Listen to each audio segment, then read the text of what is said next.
Hi, welcome everybody to another session of Beyond the Title, where we speak with exceptional professionals with extraordinary experiences. Joining us today is Sarika Tulsyan, the Chief Revenue Officer of POPs. Welcome, Sarika. How are you doing today? Thank you, Steve. Thank you for having me. I'm doing great. It's been a great day. It's 3 p.m.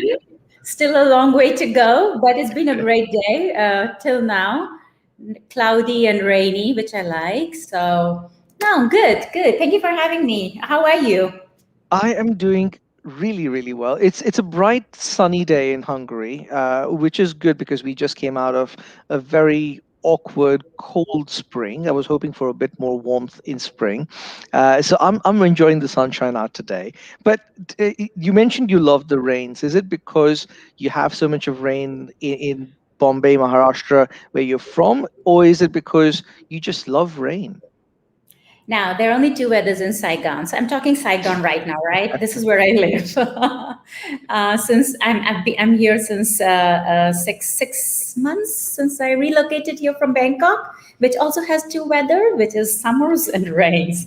So when you want to pick between the two that you have, I pick the rains because at least it's slightly, less hot and humid. So well, that's the choice and I pick amongst what I'm given. No, nothing more than that. Not comparing to where I come from, not comparing to any other factor. Yes. Wow. Hey, before I start off with the interview, I saw this beautiful picture of you skydiving. And that's the picture we have on our lovely poster of you on BGT. But what's the story behind that? Is it something that you did for a dare? Is it something you just loved and always wanted to do? So I, let's say, I'm an explorer. Okay, I'm a traveler. I'm an explorer. I love to try new things. It could be new food. It could be new sport. It could be a new city. It could be a new place. And that skydive thingy was one of those things which I had never done before. It was a time when I used to live in Dubai, which is I think 2016. Yeah, I lived in Dubai for a short 16 months. So I wanted to do everything during that 16 months, not just in Dubai, but in that continent as much as I could. Yeah, the skydive was one of those. And no, I think when I was up there in the sky on the plane, and my trainer behind me asked me to jump, I totally refused. I said no way I'm jumping out of this plane at this height from here. Why am I even here? What am I doing? No. Okay, and as just as I was turning back to go back to my seat, I didn't know. I definitely think he kicked me out and he jumped along with me. I don't remember the feeling that he kicked me out because everything else was so overwhelming. But I am telling you, I consciously didn't jump. He definitely kicked me out. But then I had the dive of my life. I think it was amazing. It was amazing. Wow. Would you do it again? No. Now, I think it's one of those things which you want to do once in lifetime. Keep that experience, and live that, Once is keep enough. reminded of it, than have another similar experience. No, I would not. But would I do anything else which I've never done before? I will, yes. And we Nicely could make that. answered. Nicely answered. Now, this brings me back to our first question that I wanted to ask you. What is your Ikigai? Why does Sarika Tulsyan jump out of bed every morning? Okay, getting on the philosophical side of life. Now, as in, the way to put it, I'd say, is at the end of the day, I'd want to be satisfied in life. I'd want to be, happy and satisfied in life. So I'd say my ikigai would be fulfillment. As in, I'd get up from bed so that I have a fulfilled day. I go back to bed and I want to smile to myself, say, all right, I had a great day. As in, that's a very ideal thing. And I would see that as something that I pursue every day, actually.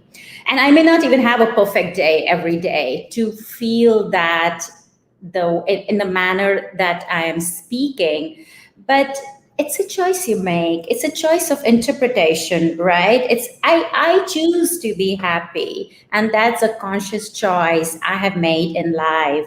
Now, whether I have had a perfect day or not a perfect day, it's how I interpret that, it's how I take out of it and then define and redefine it. So to me, choosing to be happy goes back to being fulfilled, and realizing that in my own way is what is important for me. And believe me, it's not a big deal that I need to earn those 5 stars to say I'm fulfilled or I'm happy. This happiness can come in the shape of an ice cream. It could be just, a glass of wine, sitting on my couch and watching Netflix. It could be a party. It could be doing nothing and just sitting there in my terrace watching people pass by, or it could be a very big achievement. It comes in various shapes and sizes, and I totally recognize that. And therefore I say it's about how you interpret and define your day at the end of the day to feel that happiness or that fulfillment. So yeah, it's Awesome. not always perfect. What's your favorite ice cream flavor? Macadamia nuts. Ah, of course, it has to be. Uh, um, if life were a movie, because you touched upon Netflix now, so if life were a movie, Uh-huh. which character would you play? Yes, that question. Yeah. Because it's a movie, I'd rather do something I can't do in my real life. So it would be a superhero, it would be a Wonder Woman, therefore, as a character, where I can fly, travel to another I was just gonna say universe, she stop flies a the lot. Yes. storm, hold the river, beat the bad guys, and yet come back to real life. So I do everything that I can do as a normal person if I'm given a chance to be a character in a movie. Yes, that's what I would. Did Wouldn't you that be like fun? the?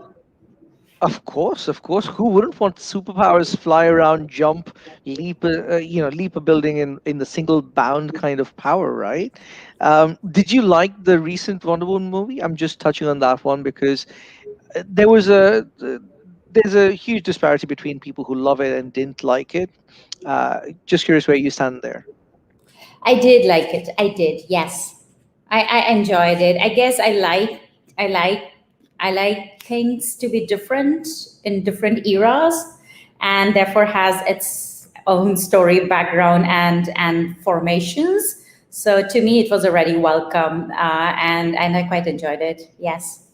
Nice, a good change actually from the Wonder Mhm. Woman storyline that we've had till now. Um, Right. you've traveled quite a bit, and you shared your story about being in Dubai for 18 months. You've also traveled around the world, working in different places, different roles. But in all this, what's that one app that has stayed with you that you need to use every day that helps you stay sane and structured? I'd call it my music app. Which one is that? No, it's my inbuilt It music is app on my iPhone, okay. where I have my playlist, where I have my songs, where I look for new songs. As in, technically, the point is, when I need that sanity, when I need to shut myself to the outside world and kind of take a quick break, refresh myself, and come back, say, I would listen to music. I would open my music app, pick my playlist, listen to some music. Sometimes, if I'm at home, I'll actually shut the door and do a little dance just to myself, freshen up, go back, and then get back to the hustles of life. So it's music, I would say, and the music app on my iPhone. So no specific other paid app or content like Headspace, etc. No, no. Yes. Have you watched the Headspace docu-series on Netflix yet? I haven't watched. I've just seen the trailer, but I've experienced Headspace as an app. I have followed a few of their episodes, trying to practice meditation, and I thought it was pretty helpful, pretty, nicely guided, nicely done. And I'm talking again, I think 2015, 2016. Don't quite remember when it wasn't really a cluttered space in terms of there were Correct. not any such apps. So I thought it was beautifully done at that point in time, and it added, for people who wouldn't know how to meditate but want to get into it or at least give it a shot. It was very nicely guided app, I'd say. But I have not, but it is in my list. I have parked it in my list, and I am supposed to go watch it at some point in time. Yeah. I tried it with my two sons, and they've seemed to enjoy it. They still don't like the 7-minute meditation or 18-minute meditation that they have in the series. Mm-hmm. They're 10 and 12, but we're trying to get there. Uh, Now, because you spoke of meditation, and this is breaking off a little bit, um, dispelling a Indian myth, from one Indian to another. Does yoga and meditation come naturally to you? Not at all. I'm a Muay Thai person. Opposite end of the spectrum. Now, this is where I want to ask you a question. I'm good.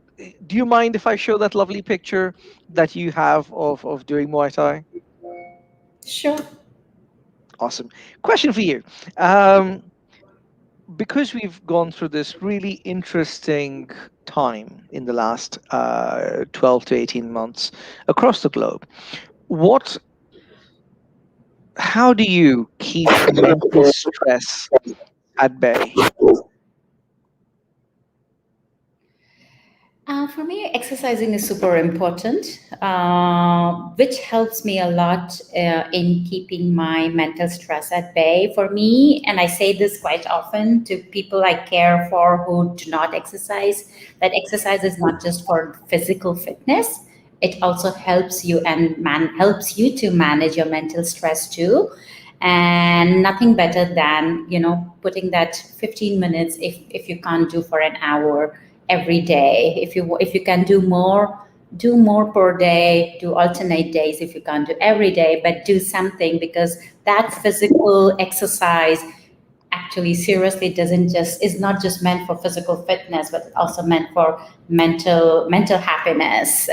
So for me, that has always been important. What has changed in this 12 to 18 months is that I'm a Muay Thai girl. For me, Muay Thai is my workout.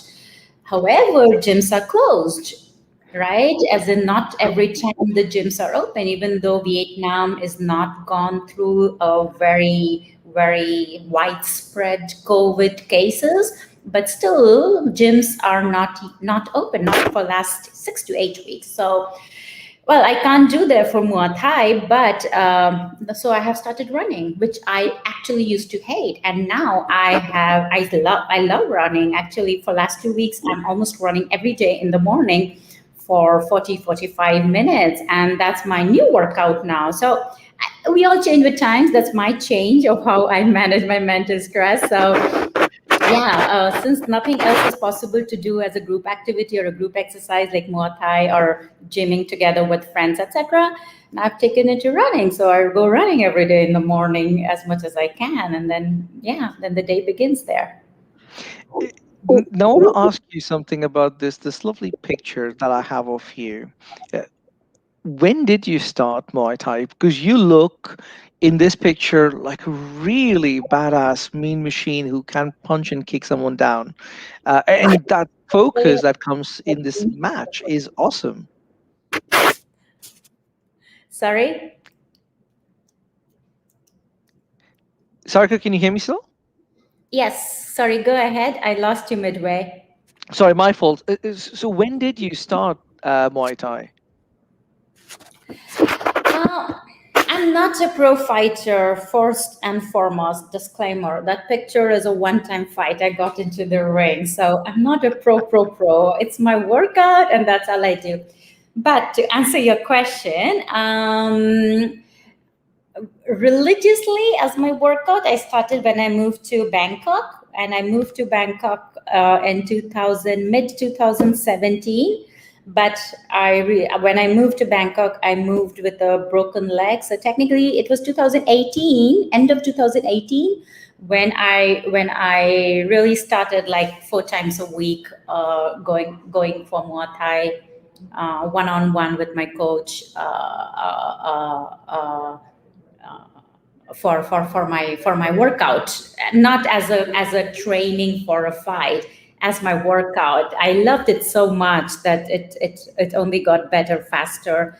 And one fine day my coach asked me, would you like to go for a fight? I said, no, you're kidding, right? I said, no, you can do it, and just give it a shot. If you think you're getting killed, just walk out of the ring. You always have an option to walk out. But I really think you could give it a fight. So I said, for 3 weeks, I'm going to train you, keeping that in mind. If you like it and you want to go around it, we take a decision after 3 weeks. So yes, I just, like I said, I'm an explorer. I like to try things. So my decision factor was that, okay, I will do it. You train me. But remember, when you see I'm getting killed, or when you think I'm going to get killed, you have Throw to the just towel. throw the towel onto the ring and let me just get out of there. I need to rescue myself. I told, I am not 22 and I'm not going to put my life in there, right? I'm going to do it because you think I can, because I think I can, but I'm not there to, kill myself, break my legs, and kind of come out bleeding. No, I'm going to enjoy. I lost my fight. It was in the third round. I lost my fight. I came out bleeding, but I felt like a hero. I felt I was a winner, and I enjoyed every moment of it. Awesome. Did you get the Rocky Balboa talk? Did he give you that lovely talk? Like, it's okay, you did your best. Did you get one of those talks from I your tell coach? you, I actually told myself on my own. I was very happy with my performance. I didn't expect I would ever do that in my life. So if I did that, I was already very happy. I had no regrets, no regrets at all. See, I enjoy hearing this from you, from skydiving or being pushed out of a plane to I'm telling to you, he pushed me out. I promise he kicked me out. for those of you who want to go skydiving and are not sure whether you want to go to Dubai, Sarika endorses that message. Uh, so, because you love adventure, because bring meaning to life is fulfillment for you. What was your first job? What stirred off all this in your first job? Oh, my first job, that was way back. My first job it was a field job. I just graduated and I wanted to get into MBA, but I had taken a year break. And in that year, I didn't want to go back home. I wanted to kind of do my own living, prepare for my MBA entrance, and this, that, and the other. The rebel in me doesn't want to go home, doesn't want to do Of things, course. my way, kind of thing. So I got this little job with a research company. So I was doing field job. I had a set of 5 interviewers who would be assigned to interview in the local language. All I had to do is monitor them, ensure the quality is right, and we follow the rules of from starting from here to left to the right, depending on the how the households were structured and the lanes were structured, and monitored that at the end of the day, take all of it and do a quick counting of the interviews done and just follow. So it was a very basic job to ensure I could pay my rent, I could pay my bills, get my meals and my transportation. That's it. And then in the evening I would study for my entrance exam. So that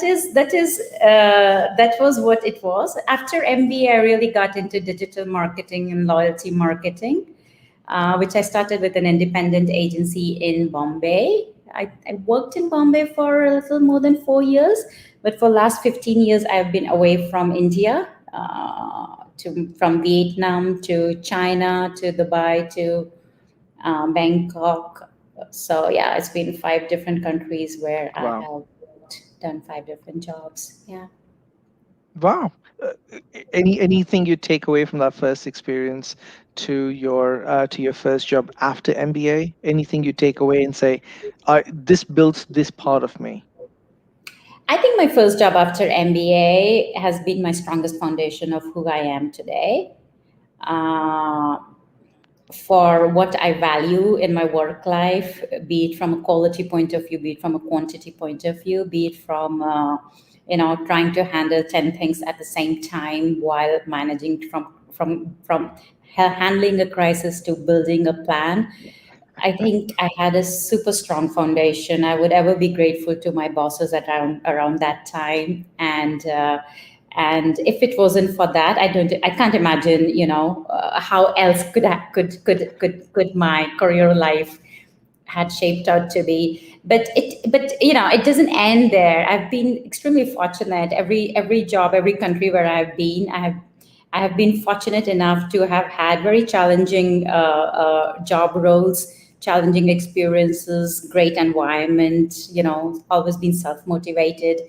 I have made great friends in offices and works at the same time, had great guiding forces around me, great mentoring. So I've been fortunate enough that way, but I would give a lot of credit to my first job to say, as in, that was my strongest foundation.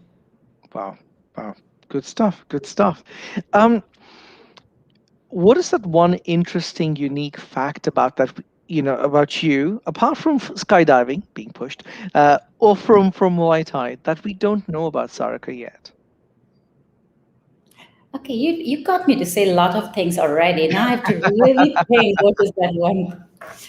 Now, so I have this little rule in my life, or let's say it's a part of my being an explorer and adventurous, where I have this rule where I say that I should travel at least one new country every year, if not two, and really deep dive into the country in terms of culture, in terms of language, food, and appreciate the newness and the exploration that I like to do. So I have, and this is not work, right? This has to be holiday True. country. So I have, anyway, in the process, I have traveled to around 50 odd countries in last 15 years, I'd say, since I left India. I hadn't traveled outside of India before then. It was only since 2006 that I started traveling outside of India. And uh, and and the thing that I like to also do is every year I like to give myself 3 weeks where I like to go to a country where I can contribute as a volunteer. The space that I choose to do is building a school. So I contribute to building a school for those three Wow. weeks as a volunteer. I have done that in 4 different countries. Last year, unfortunately, couldn't, but I'm hoping I can get back to it as things open up. From your mouth to God's ears, I'm praying that'll happen soon because I am dying to travel again. And what an amazing and remarkable thing to do, to volunteer 3 weeks of your time to build and help other communities build a school for their children. Thank you so much. Thank you so much, Sarika, for joining us today. Thank you. Hey guys, if you want to see Sarika, share a lot more about the work that she does at Pops, the things that motivate her, the different aspects of what makes her the chief revenue officer at Pops, please join us at Reshape. She will be a speaker there. That's on the September 15th and 16th. You can find us at hashtag Reshape21 on any of the social media channels, including LinkedIn, Twitter, Instagram, Facebook. Now, if you want to be involved with BTT, please do drop us a line. comment on YouTube, or just drop us a line on LinkedIn. We are part of the Insider Group. And yes, if you stay tuned every Thursdays, 10 a.m. CET, 4 p.m. Singapore time, and stay safe, stay healthy. Speak to you soon.